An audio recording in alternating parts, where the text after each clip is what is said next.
producir como una perimplantitis. Entonces va a hacer que ese microtornillo fracase, no va a haber estabilidad en ese microtornillo. También hábitos, tenemos que tener mucho cuidado con los hábitos también si vamos a poner un microtornillo como una interposición lingual y todo eso, porque no va a haber estabilidad. También lo que le estaba explicando ahorita, el hueso, tenemos que tener mucho cuidado con el hueso. ¿Por qué? Porque si es un hueso que es inestable, pues el microtornillo pues, va a fracasar. Entonces acá tenemos también una radiografía, como nosotros vamos a poner un microtornillo interradicular, pues es muy importante tener una guía quirúrgica donde podemos hacerlo nosotros mismos con dos, sí, para mirar dónde debe ir puesto ese microtornillo. Tenemos que tener pues todo estéril, tenemos aquí clorexidina, tenemos, nosotros acá manejamos unas pastas de Dolac para darle al paciente cuando terminamos la puesta de ese microtornillo, también el consentimiento informado, una historia pues redactada bien de lo que le vamos a hacer al paciente, y anestesia podemos utilizar pero muy poquita. ¿Por qué? Porque nosotros necesitamos sensibilidad de ese paciente, porque si nosotros, por ejemplo, poniendo el microtornillo, tocamos el ligamento periodontal, el paciente de una se nos va a quejar, entonces ya sabemos que no podemos seguir, sino que vamos retirando ese micro y volver a mirar a ver qué pasa o cómo volvemos a reinsertar ese microtornillo. Entonces, pues acá ya están los dos microtornillos puestos con su diferente cadena. Otro de la contradicción es las fuerzas que le vamos a poner a ese microtornillo. No entre más fuerza, el diente se va a mover más ligero. Tenemos que tener mucho cuidado con eso. Nosotros manejamos un dinamómetro donde podemos medir las fuerzas que le vamos a poner a ese microtornillo. Para mover un molar podemos ponerle una fuerza de 100 gramos, ¿sí? Y eso o sea, lo que yo hice aquí fue que estiré solamente un eslabón más la cadena y ahí medí y me daba eso, me daba 100. Entonces, eso también evita que el microtornillo fracase, porque como sabemos, el microtornillo también va a perder anclaje, se va a inclinar, poquito, pero se va a inclinar. Bueno, y ya después de todo esto, pues ya les voy a presentar el caso que pues inició mi compañera Maripiña y lo terminé yo con el doctor Jordán Sol. El nombre del paciente es Armando Martínez Pitero, sexo masculino, edad 23 años, 5 meses, número de expediente 170630, el doctor Jordán Sol, presentado por mí.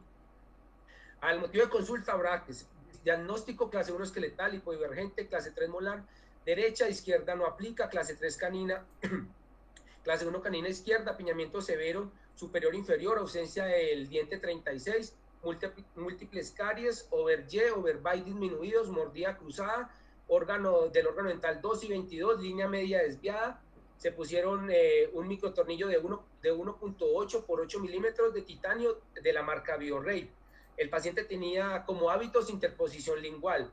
En el tratamiento, alineación, nivelación, extracción del órgano dental 14, 25 y 44, manejo de espacio, detallado y retención. Como aparatología, pues brackets prescripción RO 22 por 28, tubos bondeables en 6 y en 7, microtornillos interradicular y recordatorios linguales. Como fijo se puso un retenedor de 2 a 2 en superior, de 3 a 3 en inferior, con circunferencial superior e inferior. Tiempo de tratamiento, 1 año, 10 meses. Entonces acá tenemos a Armando, nuestro paciente, tenemos la radiografía lateral de cráneo, donde podemos ver el perfil que tenía el paciente, porque tenía los incisivos superiores e inferiores muy retroinclinados, pero tenía apiñamiento. Entonces, acá tenemos la fotografía lateral, donde podemos observar la línea estética de Ríquez, donde se encuentra a menos 6 milímetros en superior y menos 4 milímetros en inferior. Esto tomada de la radiografía lateral de cráneo. En cuanto a los tercios, pues tenemos el tercio inferior, lo podemos observar que está aumentado con respecto al tercio medio. Acá tenemos en el análisis intraoral, pues tenemos la línea superior coincidente con la línea facial, pero la línea inferior sí la tenemos desviada 2 milímetros a la derecha. En la relación molar tenemos una relación molar clase 3, derecha, izquierda no aplica. Relación canina derecha clase 3, izquierda clase 1. Acá tenemos las fotografías intraorales oclusales, donde podemos ver el apiñamiento severo que tenía el paciente con la forma de arco triangular tanto superior como inferior, y podemos observar la ausencia del órgano dental 36. Acá tenemos la radiografía panorámica y 31 dientes presentes con terceros molares en erupción y diente 3.6 ausente.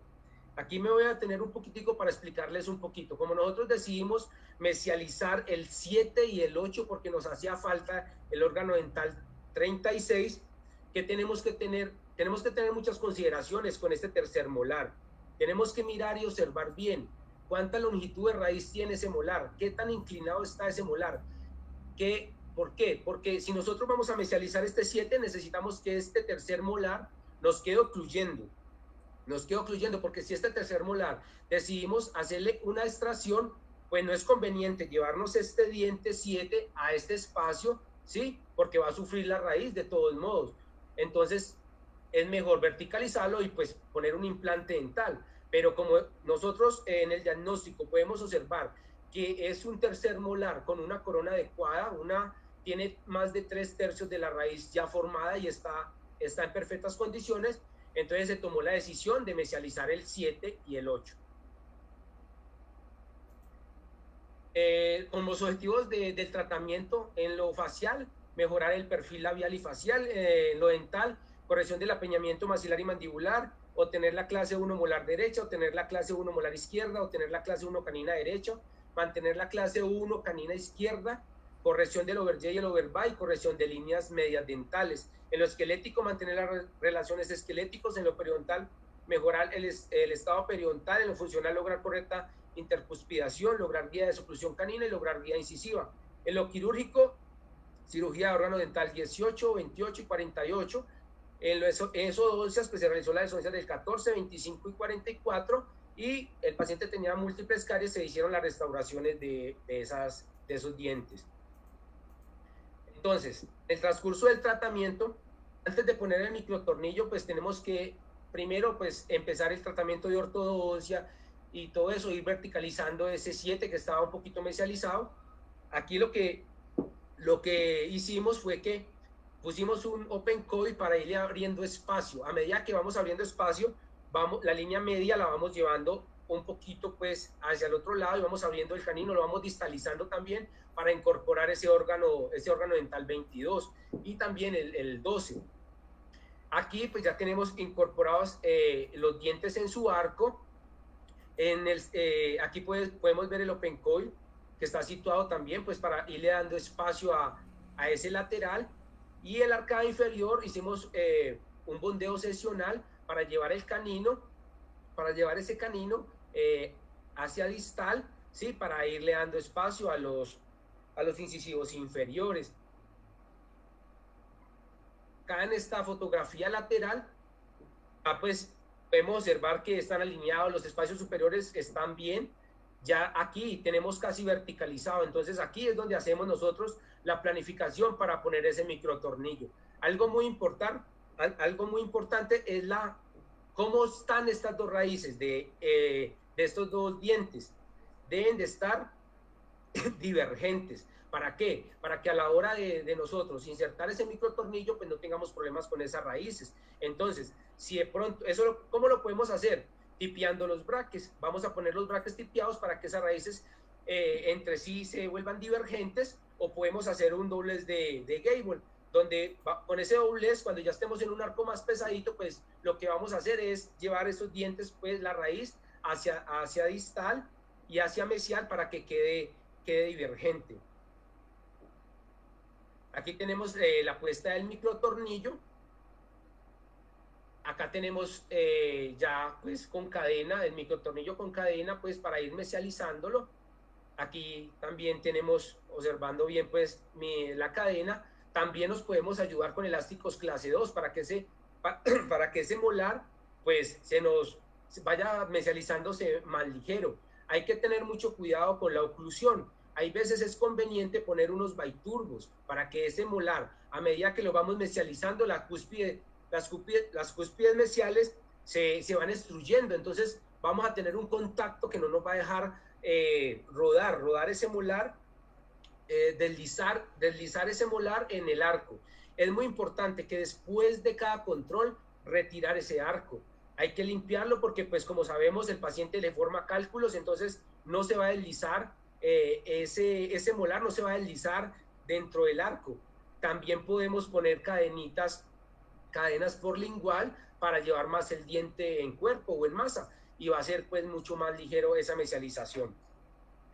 Cuando ya tenemos un poquito mesializado, tienes igualmente un bracito de poder, ¿no? En el 6. Estás agarrando directamente del microtornillo a un bracito de poder que colocaste en el tubo doble en el accesorio doble del tubo inferior. sí, sí, un bracito de poder para llegar más al centro de resistencia de ese diente, para llevar más el diente en masa. Perfecto. Aquí ya cuando teníamos un poquito ya mesializado ese órgano dental 37, pues ya hablamos con el cirujano y el cirujano nos hizo una operculectomía para descubrir esa corona de S8 y poderle poner un braque o un aditamento para también irlo mesializando a medida que íbamos mesializando el órgano dental 37. Acá tenemos, también nos podemos ayudar con un ferulizado. Aquí está ferulizado también de 5 a 5, donde eso pues nos va a dar mayor anclaje. Tenemos anclaje también al microtornillo. Eso se llama un anclaje con micro, pero anclaje indirecto, porque estamos sosteniendo todos los dientes también del microtornillo. Acá tenemos un cantilever, ¿sí? ¿Por qué? Porque el diente se nos vino con las cúspides mesiales, se nos inclinó, o sea, se nos mesializó. Entonces, lo que estamos haciendo con este brazo de poder es llevarnos la raíz que está en distal, llevarnos la raíz hacia mesial y verticalizando ese diente. Acá tenemos las comparaciones ya de inicio, progreso, final. Podemos ver cómo mejoró la sonrisa de Armando, inicio, progreso a final. Podemos observar cómo mejoró la línea estética de Ríquez, que teníamos, empezamos en -6 en superior y -4 en inferior, pasando a -2 en superior y -1, 1 milímetro, mejorándole mucho el perfil al paciente. Acá tenemos las fotografías de frente, inicio, progreso y final. Acá tenemos un Morse.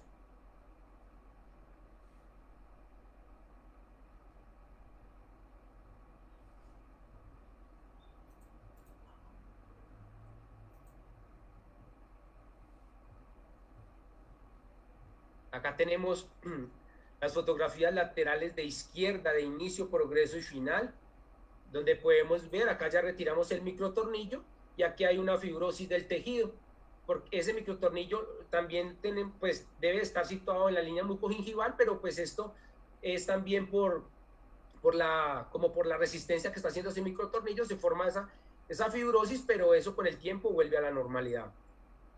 Acá tenemos un Morse. Podemos, pues primero verticalizamos el molar, estábamos ya en arco pesado, 19 por 25, donde vamos a quedar canina clase 1 y molar clase 2 funcional. Acá tenemos un Morse, donde podemos observar cómo fuimos mesializando el órgano dental 7 con el micro y el órgano dental 38, lo fuimos incorporando al arco, le pusimos su aditamento para darle pues verticalización y adecuada posición dentro del arco mandibular. Acá tenemos una fotografía intraoral oclusal, pues donde podemos observar el apiñamiento severo que tenía el paciente. Ya para el progreso pues mejoró mucho y pues terminando con un arco adecuado al final. Acá tenemos un Morse.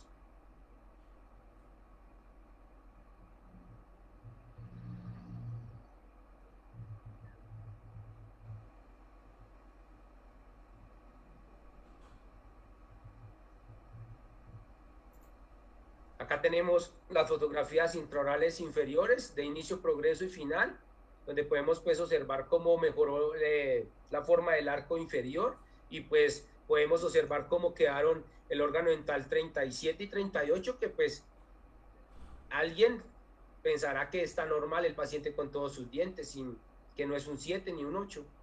Es correcto, vamos a detenernos aquí, ponme la anterior, un momentito. Ok, esta es la foto, no, la de la inferior, oclusal inferior.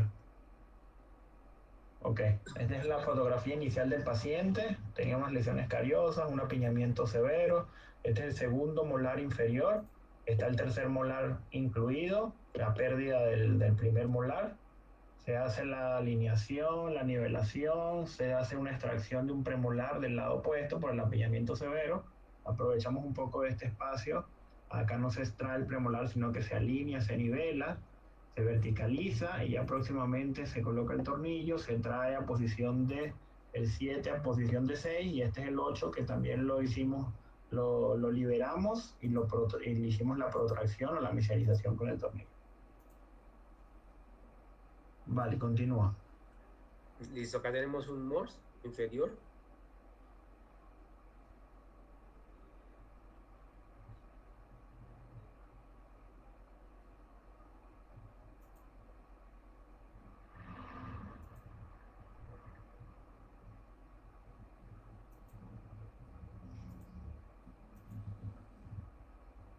Sí, el que ve esta arcada final piensa que este es un primero y un segundo molar. Realmente son un segundo y un tercer molar, con una extracción asimétrica por el apillamiento severo y arriba pues extracciones de premolares por igualmente el apillamiento severo.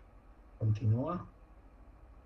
Pues acá tenemos la sobreimposición donde podemos observar cómo ese molar, ese 7, pues lo mesializamos.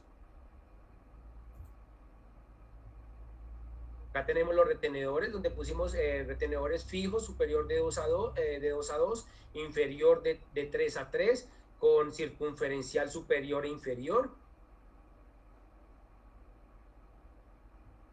Y acá tenemos el final del paciente. Excelente, Fabián. Por aquí, por Instagram, te envían, vamos a ver si hay alguna pregunta, te envían felicitaciones. Dice, excelente, Fabián, saludos desde Colombia, excelente resultado. Felicidades, doctor, muy buena ponencia. Felicidades, doctor Fabián, chévere ese caso. Hermoso caso, me encantó.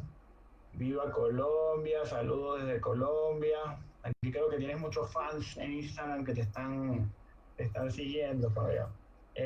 Vamos a preguntarle a la doctora Ana Fabiola Casaza si hay alguna pregunta con respecto al caso. Igualmente se la pueden hacer a través de sus redes sociales. Fabi, aquí una de las preguntas de uno de los participantes es, ¿desde qué arco se realizan las fuerzas de distalización con mini implantes? Lo ideal es manejar unos arcos pesados para poder tener control de ese deslizamiento que vamos a realizar. Es muy importante también saber que así nosotros estemos en arcos pesados, arcos 19 por 25, ese arco va a tender a colapsarse en el sector posterior. Entonces, cada que nosotros hagamos un control, tenemos que sacar ese arco y expandirlo un poquito en el sector posterior para que no se nos colapse. Porque cuando nosotros estamos mesializando, se nos va a tratar de colapsar siempre esa arcada. Entonces, lo ideal es en arcos pesados, 19 por 25 de acero. Perfecto, Fabi. Otra de las preguntas por acá es el brazo de poder, ¿en qué calibre y de qué aleación lo hiciste? Pues lo ideal es MTA, pero pues nosotros acá lo hacemos también en acero. Pues, lo hicimos en acero 17 por 25. Sí, generalmente, bueno, ahí lo importante es que tu tubo es un tubo doble rectangular, o sea que el otro accesorio rectangular que tiene el tubo para meter es con el otro rectangular y pues allí te va a dar soporte en tu aditamento con un alambre rectangular, preferiblemente de acero, así como bien tú lo dijiste. Excelente. Pues nada, Fabi, te felicito, un caso muy bonito. Te voy a encargar aquí, te voy a comprometer, estoy aquí en directo en Instagram, de que me pasen las fotos inferiores. Fíjate que te vi una foto muy bonita de cuando estábamos haciendo la retracción individual de los caninos con un bondeo seccional. Quiero que me pases la foto de inicio, la foto del bondeo seccional, las radiografías para mañana publicar el caso que está muy bonito y ponerlo a nivel de post para que todos lo puedan disfrutar. hemos llegado ya al final de estos webinars. Muchísimas gracias a todos los que participaron o los que hicieron sus preguntas. Muchísimas gracias a todos los muchachos, el doctor William, el doctor Dani, el doctor Fabián, por compartir sus conocimientos, hacer unas clases tan interesantes y soportadas con unos casos muy, muy buenos. Cualquier otra pregunta que puedan tener, igualmente en los posts están sus redes sociales y se las pueden hacer directamente. Gracias a todos, nos vemos. Gracias Fabi, gracias. Gracias a usted. Hasta luego. Chao.